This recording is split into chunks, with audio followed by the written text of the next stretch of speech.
गंजाम भंजनगर जलभंडार दृश्यमान है 130 वर्ष पूर्वे बुड़ी जाइथिबा विश्वनाथ महादेव मंदिर। दर्शक बंधु, चलित वर्ष नियंटिया वर्षा कारण गंजाम जिलार थिबा जलभंडार गुड़िकरे जलस्तर मात्राधिक परिमाण रे कमी जाइछि, जहाद्वारा दृश्यमान होइछि ए पुरातन मंदिर चूड़ाटी। तेणे पानी कमिबा को नहीं चिंतार रहिछंती मत्स्यजीवी। चलन देखिबा।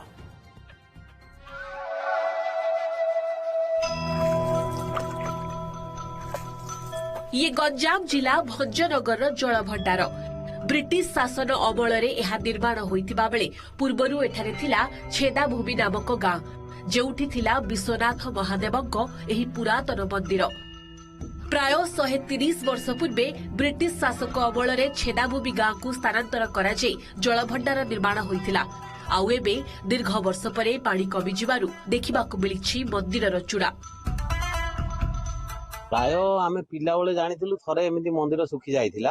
आम से मंदिर को जाइथिलु। एइडे हमर विश्वनाथ मंदिर थिले, जोटा कि पाखरे छेदाभूमि गाम रे अछंती। एइडे बहुत दिन तले एबे पानी बहुत सुखीची। आग बहुत पानी रहउतला। 130 रु 40 वर्ष पाखा पाखी हबो घाईटा।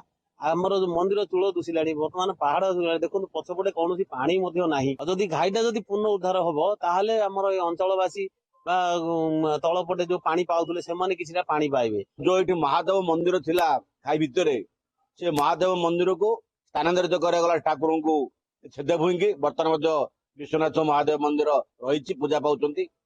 आउ किंतु से मंदिर भांगी नथिला।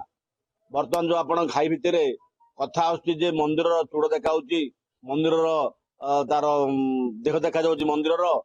आउ आस्ते आस्ते जल भंडार जल कमी कमी आसे वर्ष अभाव से समय से मंदिर गुड़ा देखा जाए। मंदिर चूड़ा देखाजिबा सह एबे लोककु घारिछि डैम रु पानी सुखी जिबार भय। चलित वर्ष कम वर्षा हेबारु भंजनगर उपखंडरे धान चाष भल होइनी। तेने डैम रे पानी सुखी जिबारु मत्स्यजीवीक मुंडरे बेउसाकु नै चड़क पड़िछि। घाई तो 150-200 वर्ष घाई हेबो, आमे तो जानिनु। आमे जन्म हलाटू घाई केबे सुखी नथिला। एबे सुखीगिरी माछ सबू सेपटे डेम बाडिया गले हेरी। अच्छा आर वर्ष माछ मिलथिला, ए वर्ष किछि नाही। पानी आर वर्ष थिला, जंगल पाखाबुकी माछ टिके मिलथाय। भंजनगर जलभंडार रे दृश्यमान हला 130 वर्षर विश्वनाथ स्वामी मंदिर।